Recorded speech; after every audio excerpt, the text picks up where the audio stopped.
L'étape suivante du processus électoral. Conférence de presse de la jeunesse du parti Sadi. Les participants, dans une déclaration finale, invitent l'ensemble du peuple malien à l'union sacrée pour une sortie des crises.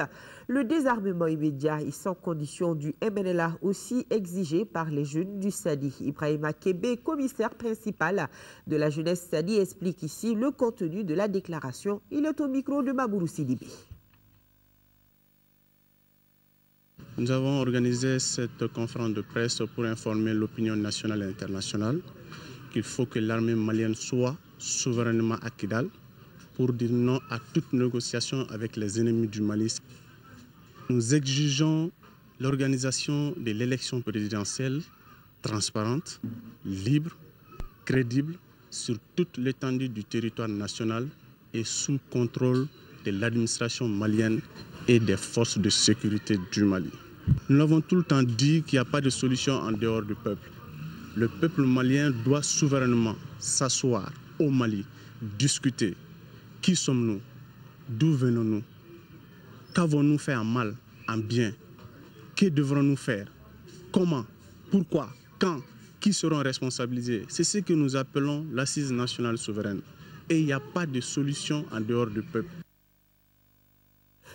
Quel est le rôle de la société civile dans la réussite du processus électoral en cours au Mali?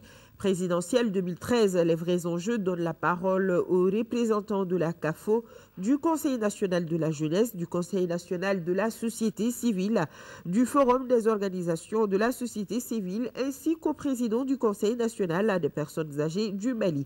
Une émission à suivre sur l'ERTM ce vendredi 14 juin après le journal télévisé. À Ségou, engagement autour des opérations de l'établissement de la liste électorale dans les communes de Ségou, Sebougou et Pelengana. Les opérations se poursuivent, se déroulent normalement et l'affluence est là. Qu'en d'ici là?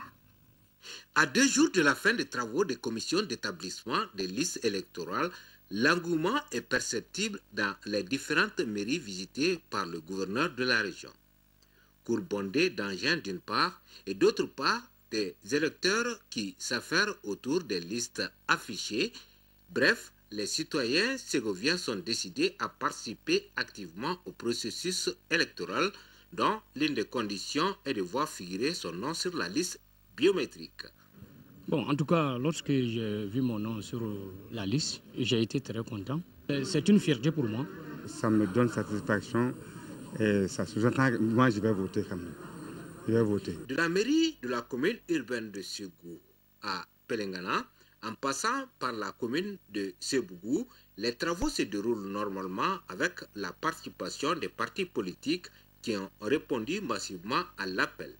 L'affluence est très grande, mais ce qui fait défaut, c'est que les gens n'ont pas compris le problème de choix du lieu de vote. Les gens viennent parce qu'aujourd'hui nous sommes à 80 radiés déjà dans la commune. Bon, pour les transferts également, les gens viennent, surtout les déplacés. Chez nous ici à Pelengana, ça s'est très bien passé. On sera dans les délais. Pour le gouverneur de Ségou, l'heure doit être à la mobilisation générale pour une participation citoyenne à l'ensemble du processus. Une très grande satisfaction et je lance un appel à l'ensemble des électeurs, de la population et disons des responsables politiques, des responsables administratifs pour que la suite des opérations puisse aussi être un grand succès. Donc là, il faut une mobilisation encore plus pour les opérations à venir. Notons que la région totalise environ 1 million d'électeurs.